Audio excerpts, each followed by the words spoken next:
राम राम दोस्तों, मैं आपका अपना मनु गौतम स्वागत करता हूं आप सबका धूम सीरीज चैनल पर। तो जल्दी से सब्सक्राइब कर लीजिए ताकि आपको आपके चहेते कलाकार से मिलवा सकूं। और साथ ही आप कमेंट में जाकर लिखें वो सवाल जो आप अपने कलाकार से, फेवरेट कलाकार से पूछना चाहते हैं। तो दोस्तों बिना समय गवाए मैं मिलवाता हूँ आपके चहेते कलाकार से। वैसे तो ये किसी तारीफ के मोहताज नहीं है, क्योंकि इनके गाने इनको देखते ही हमारे मन में बजने लगते हैं। One and only Sonika Singh ji, स्वागत है मैम आपका धूम सीरीज चैनल पर। जी, सभी को मेरी तरफ से राम राम। तो मैम सबसे पहले तो मैं आपसे वो सुनना चाहूंगा कि जो एक मैं आपसे कोई क्वेश्चन करता हूँ उसका आप आंसर करते हैं। पहले आप अपने मन की बात बताइए कि जैसे किसी से कुछ मैसेज है या किसी से राय या किसी भी अपनी इंडस्ट्री के बारे में कुछ अपनी राय जो भी देना चाहें। नहीं नहीं, कोई ओके, भी नहीं। तो मैं अपने सवालों का सिलसिला शुरू करूँ। जी मैम। तो सबसे पहले मैम मेरा जो सवाल है वो ये है, आप हरियाणा इंडस्ट्री में आपने कब कदम रखा, यानी कि कौन सी साल में रखा? मुझे साल तो याद नहीं, बट मुझे 5 साल प्लस हो गए हैं। हो गए। हाँ। बहुत बढ़िया मैम। आपको आपके इस कामयाबी के सफर में क्या क्या प्रॉब्लम आई, जैसे स्ट्रगल के टाइम पे होता है हमारे साथ? बिल्कुल सभी के साथ शायद मेरे हिसाब से सेम होता है कि जब हम फर्स्ट टाइमिंग की फील्ड में पैर रखते हैं, आते हैं, तो प्रॉब्लम होती है टाइमिंग की, घर जाने की, आने की, और नए नए लोगों से मिलते हैं तो थोड़ा एजिटेशन रहता है कि पता नहीं।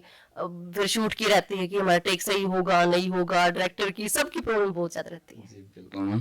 तो मैम आपको आपके जीवन में, आपकी लाइफ में आपको सक्सेस कब मिली? मुझे 4G के ज़माने से मिली थी। शायद मेरा वो मेरे को फिल्म में 1 साल हो गया था, तो 1 साल के बाद मेरा 4G का ज़माना आया था, जिससे मुझे आज इतना नाम पहचान है और आप लोगों के बीच में। बहुत बढ़िया मैम। फिल्मी लाइन से जुड़ने के लिए मैम, जैसे अगर हम किसी न्यू कमर के लिए अगर सोचे, ये सवाल उन लोगों के लिए है कि फिल्मी लाइन से जुड़ने के लिए हौसले और पेशेंस की कितनी अहमियत होती है, कि हमें ब्रेक मिलेगा या जो भी है? बहुत ज्यादा होती है मेरे हिसाब से। हमें कभी भी इस फील्ड की ना, मैं सभी की बात करूंगी, किसी भी फील्ड में जाओ, आपको सबसे मेन की होता है कि आपके अंदर पेशेंस बहुत ज्यादा होना चाहिए। पता नहीं आपको लोगों की बातें सुनने को मिलेंगी, क्या बोलेंगे क्या नहीं, सबको इग्नोर करो। अगर आपको आपकी जिंदगी में सक्सेस होना है तो कुछ बातें होती है जो हमें इग्नोर करनी पड़ती हैं, कुछ ऐसी चीजें भी होती हैं जो हमें सही भी नहीं लगती, फिर करनी भी पड़ जाती हैं। ओके मैम, और साथ ही में एक सवाल ये है, कोई भी इस लाइन में आना चाहे तो उसको कैसे प्रोग्रेस करनी चाहिए, ऐसे कैसे स्टार्ट करना चाहिए अगर कोई अपना करियर बनाता, चाहे वो लड़का हो या लड़की हो? सबसे पहले कि उसे खुद पर ट्रस्ट होना चाहिए कि वो इस काम को कर पाएगा कि नहीं। अगर हमारे अंदर ट्रस्ट नहीं होगा, कि हम शायद कहते नहीं कमजोर पड़ जाते हैं किसी की बात को लेके कि मेरा आज मेरे से अच्छा नहीं हुआ, शायद कल ना हो, कई बहुत चीजें होती हैं। कुछ लोग ये सोचते हैं कि शायद एक टाइम में ही मेरा इतना कुछ हो जाए, भाग जाते हैं यूं। स्टार्ट कैसे करना चाहिए मैम? स्टार्ट कहाँ से करना चाहिए? हाँ, कैसे करना चाहिए, जैसे कोई अगर आज हाँ। यानी कि पहला दिन है, या हाँ। कैसे उसको काम ढूंढना चाहिए, कैसे उसको कुछ सीखना चाहिए, या स्टार्ट कैसे होना चाहिए लाइफ में बिल्कुल। अगर एज ए मॉडल? सबसे पहले मैं मानती हूँ कि अगर थिएटर जो सबसे बेस्ट होता है हमारी एक्टिंग लाइन में सबसे ज्यादा, बट मैंने किया नहीं था, लेकिन बचपन से ही वो कहते हैं ना, क्रेज भी होता है बच्चों के अंदर कि हाँ हमें कुछ बनना है, कुछ करना है, एक्टिंग का पता लग जाता है कि हाँ बचपन से ही है कि भाई कुछ है। सो मैंने किया नहीं था थिएटर, बट मैं चाहती हूँ कि मैं थिएटर करूँ। और अभी तो सिर्फ गाने की है, कुछ वेब सीरीज की। अगर मैं कुछ बड़े लेवल पे करना चाहूंगी तो शायद मुझे भी उस चीज की जरूरत पड़ेगी। मैम ये सवाल जो है इस तरह का है, जैसे कि स्टार्ट करने, जैसे आपका करियर है, आप सक्सेस उपलब्धि पे हैं, तो वो कैसे होना चाहिए कि सबसे पहले किससे कांटेक्ट होना चाहिए? अपना कंपनी से होना चाहिए, कहाँ अपने ऑडिशन देना चाहिए, या कहाँ प्रेजेंट करना चाहिए अपने आप को, वो कैसे करना चाहिए? सबसे पहले होते हैं ऑडिशन, वाकई में ऑडिशन होते हैं कि, बट हमें ऑडिशन देने के लिए जो आप अगर किसी चीज का हमें लग जाए कि वहाँ पे ऑडिशन चल रहे हैं, सबसे पहले तो हमें उस चीज के बारे में जानना चाहिए कि वो फेक है या रियल में है। तो और अपनी फैमिली का सपोर्ट सबसे जरूरी है। मतलब हरियाणा इंडस्ट्री में ऑडिशन होते हैं? हाँ, अब स्टार्ट हो गए हैं, पहले तो नहीं होते। जब मैं आई थी तब ऐसा कुछ नहीं था। बाकी मैं कहते हैं ना, मेरे तो फ्रेंड सर्कल में थे, तो उन लोगों ने मुझे थोड़ा यहाँ से यहाँ तक पहुंचाया है। बहुत बढ़िया, मतलब सर्कल होना हाँ, जरूरी है। सर्कल जरूरी है। अगर अच्छे दोस्त होंगे तो कहते हैं अच्छा ही हाँ, तो होगा। सर्कल बनाना जरूरी है सबसे पहले। तो मैम अगला सवाल ये है, यानी कि आपका हरियाणा में कौन फेवरेट एक्टर या एक्ट्रेस है आपका फेवरेट, यानी कि फील करते हैं यार गुड है हरियाणा को के छोड़ के? अपने आप को छोड़ जी के जी जी। ये तो गलत क्वेश्चन कर दिया। अगर हैं, आप लड़की हमारे नहीं, लिए अगर मैं लड़कियों में बोलूँ तो मैं हमेशा से बोलती हूँ कि अंजलि राघव। बहुत बढ़िया, मैं उनको, उनकी कहते हैं ना, मेरी सीनियर भी हैं और मुझे एक्टिंग के मामले में सबसे बेस्ट भी लगती है। बहुत बढ़िया। और इंडिया में हो, चाहे पंजाब से हो, चाहे साउथ से हो, या बॉम्बे से हो, या बंगाल से, कहीं से, वो फेवरेट एक्टर या एक्ट्रेस? अक्षय कुमार। अक्षय कुमार, बहुत बढ़िया। मैम, हरियाणा इंडस्ट्री को आप कहाँ देखना चाहते हो, ये ड्रीम बताएंगे इस बारे में? कहते हैं ना बॉलीवुड अपने हरियाणा के अंदर आएगा, सो आ गया है। अभी धीरे धीरे हमारे कहते हैं बहुत सारे ऐप भी आ गए जो हरियाणा की वेब सीरीज मूवी स्टार्ट हो गई हैं। बस यही देखना था कि हमें बॉम्बे जाने की जरूरत ना पड़े, बॉम्बे खुद हमारे हरियाणा में आए, वो सो हो गया। हाँ जी, बहुत बढ़िया। मैम, आपकी राय में हरियाणा इंडस्ट्री में क्या बदलना चाहिए? क्या ऐसा कुछ फॉल्ट है, या क्या ऐसी चीज है जो या इग्नोर कर रहे हैं लोग, या जानबूझ के फॉल्ट, वो क्या सुधरना चाहिए हरियाणा इंडस्ट्री में?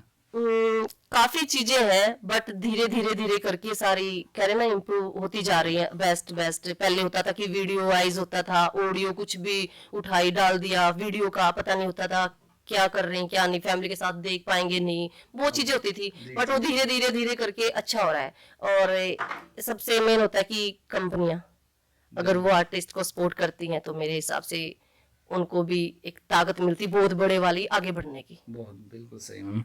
Ma'am, on an average Haryana industry में एक्टर्स कितना कमा लेती जो सक्सेस हैं? और ताकि ये जो सवाल है इसलिए है कि कोई मॉडल अगर बनना चाहे तो वो अपने परिवार को अगर करियर डिफाइन करना चाहे तो किस तरीके से डिफाइन करके कितना कमा लेती हैं ऑन एन एवरेज? कोई फैक्ट नहीं होता कि ये इतना है या इतना है, तो जो भी अगर भाई सही चल रही है नॉर्मल तो कम से कम 2-2.5 लाख तो है ही, कम से कम मंथली हो जाता है इतना तो। और अगर कहते हैं ना नाम के ऊपर बात होती है, अगर भाई थोड़ा और ज्यादा मेहनत करेंगे तो पता नहीं लाखों में करोड़ों में कहाँ से कहाँ पहुंच जाए। नहीं मैम, फेम जरूरी है, और यानी कि इसमें उतर सकते हो, करियर बनता है, कैरियर बनता है। कहते इस फील्ड को बोलते हैं कि ये फील्ड गलत है, मैं नहीं बोलती हूँ कि गलत है। गलत लड़की का पैदा होना ही गलत है। अगर सारी चीज सब कुछ अपने अंदर वो होना तो कोई चीज गलत नहीं, कहीं जाओ कुछ करो। ये सवाल इसलिए था मैम। कुछ और सवाल भी मैम, और गेम भी, जैसे हरियाणा के 5 पकवान जो हरियाणा से बाहर मिलने मुश्किल हो जाते हैं। 5 पकवान।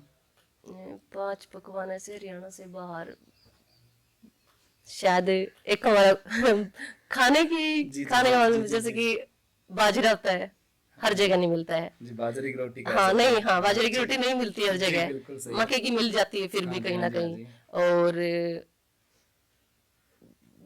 दूध दही ये तो सभी हर जगह हो गया है। ऐसी चीजों की नहीं मिलती, मुश्किल मिलती है, यानी कि अभी याद नहीं है। चूरमा भी है समझ। हाँ नहीं, वो मिल जाता है अब, हाँ हर जगह नहीं मिलता है। हाँ बिल्कुल। तो मैम, हरियाणा के 5 टूरिस्ट प्लेसेस जो कि मतलब सब लोग घूमते हैं, और हम लोग तो काफी कम घूमते हैं, बाहर से जो लोग आते हैं वो घूमते हैं। हरियाणा के अंदर 5 टूरिस्ट प्लेस। शायद मथुरा अपने यूपी में पड़ता है, वो तो भाई हमारे हरियाणा में नहीं। हमारे हरियाणा में आता है कुरुक्षेत्र, जी बिल्कुल जाते हैं। एक हमारा पानीपत आता है। जी बिल्कुल सही। और इसके अलावा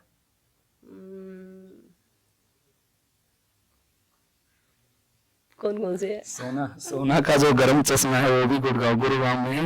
वहाँ ब्रह्म सरोवर आपने बता दिया, देवी मंदिर पानीपत आपने बता दिया, रानी का तालाब अम्बाला में भी है, और उज्जैन में भी है। जी, ये टूरिस्ट प्लेस है। वैसे और भी बहुत ज्यादा, बस मैंने सिर्फ ये लिया। अच्छा, कुछ हिंदी गाने हैं तो वो आपको ट्रांसलेट हरियाणवी में करने हैं। ये आपका हरियाणवी लैंग्वेज टेस्ट है, ठीक है? ये बिल्कुल फन के लिए, इसमें कोई सीरियस वाली कुछ नहीं। जैसे भीगी भीगी सड़कों पे मैं तेरा इंतजार करूँ, इसको हिंदी में नहीं ये हिंदी है, इसको हरियाणवी में ट्रांसलेट करना है। हरियाणवी में? हाँ जी बिल्कुल, पढ़ सकते हैं आप। भीगी भीगी सड़कों पे मैं तेरा इंतजार करूं। अच्छा, मतलब कि इसको हरियाणवी में।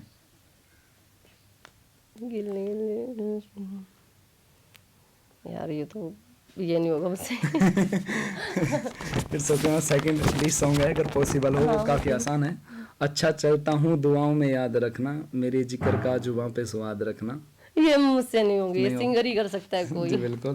तो दोस्तों, इसी फन और मस्ती के साथ इस इंटरव्यू को पूरा करते हैं। बहुत बहुत धन्यवाद मैम आपका हमसे जुड़ने के लिए। आप सभी का भी धन्यवाद, और मेरी तरफ से राम राम, और चैनल को सब्सक्राइब करें। थैंक यू मैम, बहुत बहुत धन्यवाद।